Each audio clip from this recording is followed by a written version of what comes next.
Hello, ladies and gentlemen. My name is Jaden Mount. And I'm Bradford. And welcome to Legally Compromising, where we discuss issues facing the United States and the international community.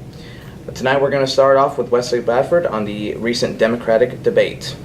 Yeah, how you doing, Jaden? I'm doing great. How are you? Been about 2 weeks since we had recording, and Yeah. our first one went off pretty good, and I liked how it looked. I hope you guys liked how it sounded. But I mean, I'm real excited about this Democratic national debate that happened. It's the first of 6, but who knows? There's been a lot of talk about the DNC chairwoman actually giving them more because of the turnout they had with viewers and with CNN. One of the main things that really got me was that there was over 15 million views on CNN when they only expected about 8, which broke the past record of the 2008 debate with Clinton and Obama by about, I think, 6 million voters, which I saw this morning on CNN. So, I mean, that's very interesting to know that these debates. Number. And you saw the second Republican debate had over 20 million viewers on television. So, I mean, it's kind of like, I think the people are really starting to tune in with their politics, and this upcoming general election is very important to the American people. Some things about the Democratic national debate. I watched it. I watched the full debate, and it was very interesting. Some great talking points, some good jabs by Clinton to Bernie, and then Bernie to Clinton. But I mean, it's not like what you saw in the Republican debate. There was more class, and there was more talking about the main issues at hand, rather than throwing punches at each other. What do you think about that? Well, I watched a short clip on the CNN article that you shared with me, actually, where Bernie Sanders was very, how do I put this in best words possible? Very bold. I'm going to use the word bold. Sometimes you need that from a president, honestly. Yes. He was willing to stand up and say, you know what? Let's stop talking about Clinton's email. Yeah, I mean, I have his. I think I have his direct quote right here. Let me say something that's may not be great politics, but I think the secretary is right, and that is that the American people are sick and tired of hearing about your damn emails. I mean, you don't see guys of that stature, No. I mean, that's not a very high up there swear word, but I mean, he was expressing frustrations about American people. We're sick and tired of hearing about Hillary's emails. Yeah, that's been the main focus on Hillary since, I mean, even the Benghazi issue when she had to go and testify in front of Congress, and even now she's going to testify in front of Congress for these emails, I think it's about time we move on to a different issue. I'm not a supporter of Hillary Clinton, but it's definitely time we move on and focus on different issues rather than just her private emails that she used for Benghazi. I know that's not easy for a lot of people to accept because a lot of people still want to focus on that. Her opposers still want to focus on that thought because they do not want her elected, obviously. But it's definitely time to move on to higher ground and be the better person. Yeah, we're seeing in these upcoming weeks she has a congressional hearing, a congressional hearing by a mainly Republican-led House committee, and I think the main thing is that's going to be really about politics and hopefully getting her poll numbers to drop. So I mean, it's going to be interesting to see as this plays out more as we get closer to state primaries and to the general election, how this is really going to affect her in the Clinton campaign. But some things from the debate, I thought it was a great debate, honestly. I think all of them have been great debates. One thing I think this differs from the Republican is that, for one, you don't have the one-man show of Donald Trump there. Mm-hmm. And for two, they really got to the issues more than just jabbing and punching at each other. They're not there. They weren't, I don't think none of them were there to knock each other down, but they were there to legitimately express their main issues and to get the American people to know what they wanted. So, I mean, I liked it. I thought it was really great. And me personally, I thought Bernie Sanders came out the winner. Well, it's like I said earlier when we were talking, I actually have the opinion piece for the Democrats for the next issue of the Cali newspaper, which comes out on November 10th, I believe, 10th or 19th. So be looking out for that. Let's talk about the policies real quick of probably the two major candidates, Hillary Clinton and Bernie Sanders. Two of the most important ones that Hillary has been trying to, despite the email issue, once again, we're trying to get past that. Yeah. So two of the big ones that she's been trying to get are actually to make the economy work for everyday Americans. Now, the way she wants to do that is she wants to do what almost every president has done, or at least every president has tried to do, is rewrite the tax code offer incentives to companies that share profits with employees, and focus on clean energy. Now, what's your opinion on that, real quick? With the economy part, I partially agree with her. I like what she's saying. She wants to take the money from the big business executives and give it to the everyday middle guy, the middle class, and that's great. Who doesn't support that? You have to be a fool not to, because middle class is America. We're not America without our middle class. I think that's something that every candidate expressed they wanted to do. I mean, it's not like she came with some bold new idea, but I mean, I think hearing the way she wants to do it is kind of like my kind of like, I don't agree with your tactics or how you want to do it. I like the idea, but I think Bernie Sanders, he'd be a better effective at redoing our tax code and making those companies pay, because you heard, if you watch the debate, he was very direct. He wants Wall Street to pay. He strongly believes, and I do too, that Wall Street put us in a situation, along with some Bush policies, and we're not going to get into that tonight. But I mean, he makes a point. I don't think Hillary, because she was the senator from New York, and she wasn't that much, she wasn't going to Wall Street when this was happening and saying cut it out. She was more being passive about it. She was like calling, like she said in her, like Bernie, they were really attacking her on the economy when it came to her being a senator from New York, was that she said she went down there and just told them, hey, you guys quit it. Well, O'Malley came and said, you don't just tell them to quit it, that they're just going to ignore you. Mm-hmm. You got to actually get them to stop. And I think that's going to be Hillary's problem, because she is, she's part of that 1%. And she's kind of up there with Wall Street. So I mean, you do see some friendliness between her and Wall Street. So I mean, it's going to be a very good thing to see when we see that happen, if she does become president. Mm-hmm. The other deal, and I'm going to jump in on that actually for a second. I think it's a great idea. Obviously they're trying to do this since the Barack Obama, since 2008, the whole economic issue. The one thing that strikes me as interesting is the fact that she wants to offer incentives to companies who share profits with employees. Yeah. I'm not saying that's a bad thing, but that could come into conflict with the common economic idea of laissez-faire, where the government just does not mess with the economy, which is unavoidable since the Great Depression. And it also strikes some ideas that how much influence should the government have in everyday business life? Yeah. I completely agree with that. And another interesting thing we saw in the debate was some flip-flops by both Clinton and Sanders. We saw, I think one of the biggest things we see is that her flip-flop on the trade deal, what she called the golden rule for trade agreements when she was in the Obama administration as Secretary of State.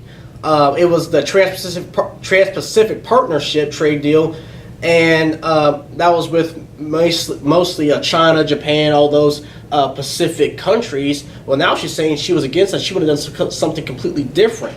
So, I mean, you kind of want to question her stance and how much she's going to flip-flop if she does become in office from what she's saying she was for and what she wasn't for. Another thing she flip-flopped on was the Keystone XL oil pipeline that actually runs through Cali County, east of Ark City.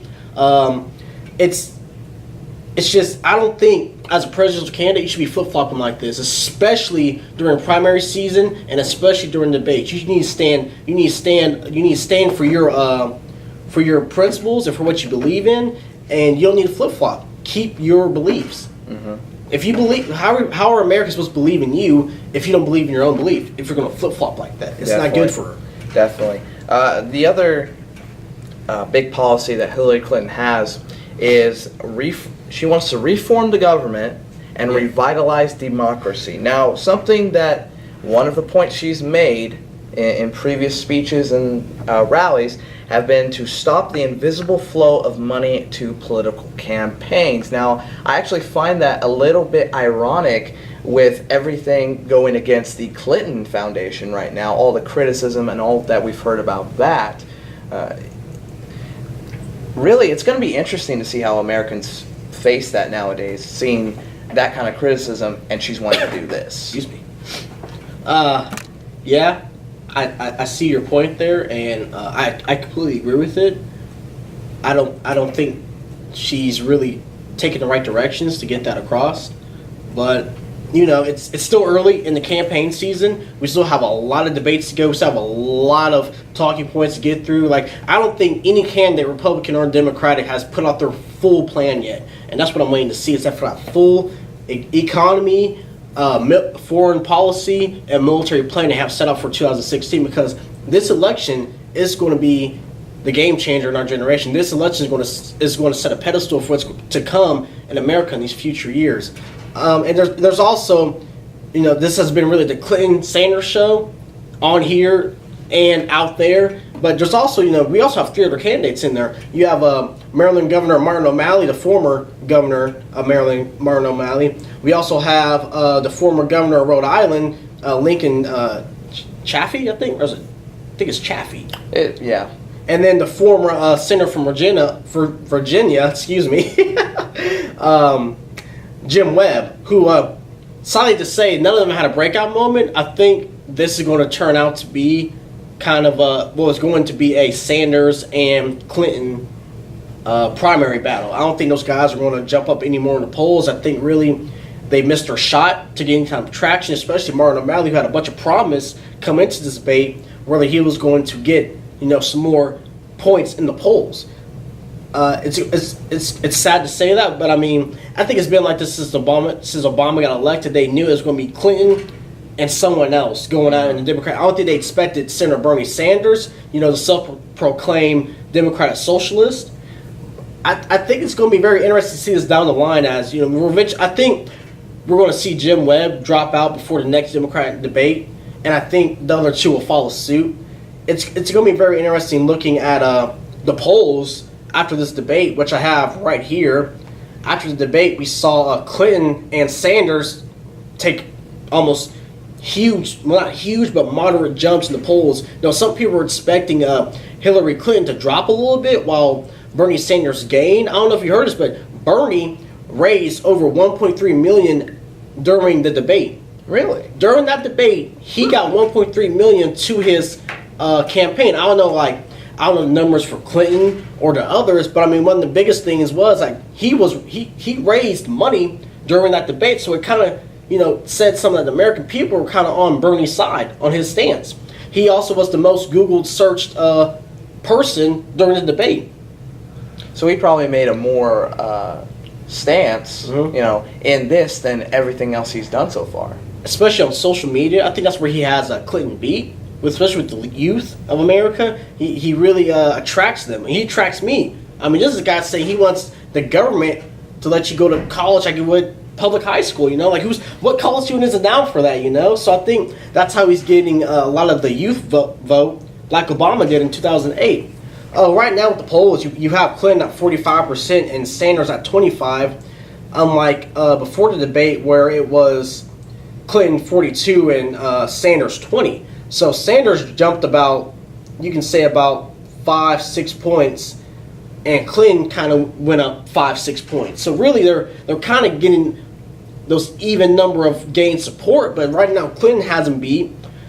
I don't think it's going to happen for long. I think Sanders was the clear-cut winner of this debate, but we still have a lot of time to go and see. And let's just briefly hit on that policy that you jumped on there. The Bernie Sanders wanting to make public universities and colleges free tuition and debt-free. Yeah. Germany has done it. Denmark has done it. Norway has done it. Sweden has done it. Almost the entire European continent and several South American countries have done this before.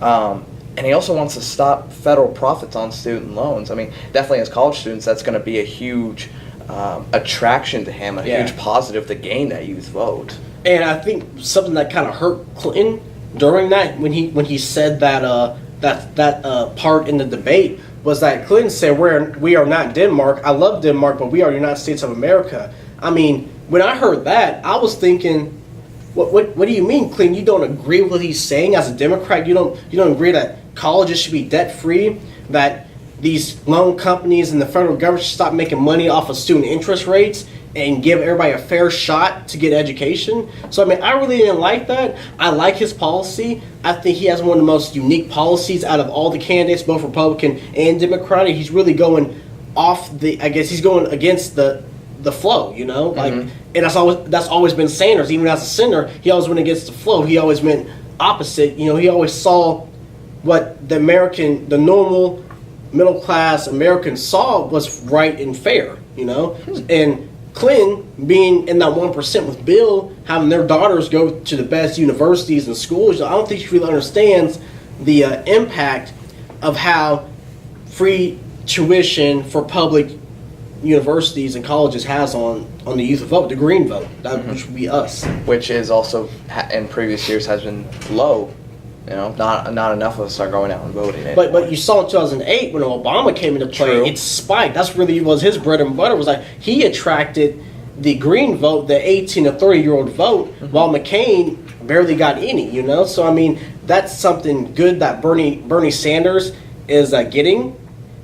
It's going to really help him in the final primaries down the line, especially out in the West Coast with California, Washington, Oregon, that have huge youth and Democratic populations. So I mean, it's going to be a nail biter going into the general for them too. All right. Well, good luck to both candidates. Personally, I would like Sanders to win. Me too. I think he'd be a great Democratic candidate. I think he can take on any Republican nominee. I mean, so far it looks like it's going to be Donald Trump. I mean, I'm looking at some polls right now that's saying right now Donald Trump is ahead of the field at 28.5%, while Dr. Ben Carson, the lone African American candidate in this field, is at 19.6%. And you also see Jeb Bush. He's slowly coming back. Excuse me, my voice cracked a little bit. I'm getting over these allergies. Yeah, been tough. But you see Jeb Bush. He was really up there at the beginning of this, I guess, election cycle. He was thought to be the nominee, but now he's at a very low 7.8%. So you kind of want to see what's going to happen with the Bush campaigns and see if Donald Trump is going to keep this lead down the line. Because, I mean, if you all know Donald Trump, he's a very outspoken person. I mean, he'll tell you what's on his mind. And I think that's what America wants. And the president's like, we want a president to represent what's on our mind, how we're feeling, and what we want to see done. So it's going to be a very, very special election next November, 1 year away. Well, thank you guys very much for watching. I hope you guys have a great rest of the night. My name is Jaden Mount. And I'm Wes Bradford. And I hope you all have a great rest of the week. Bye.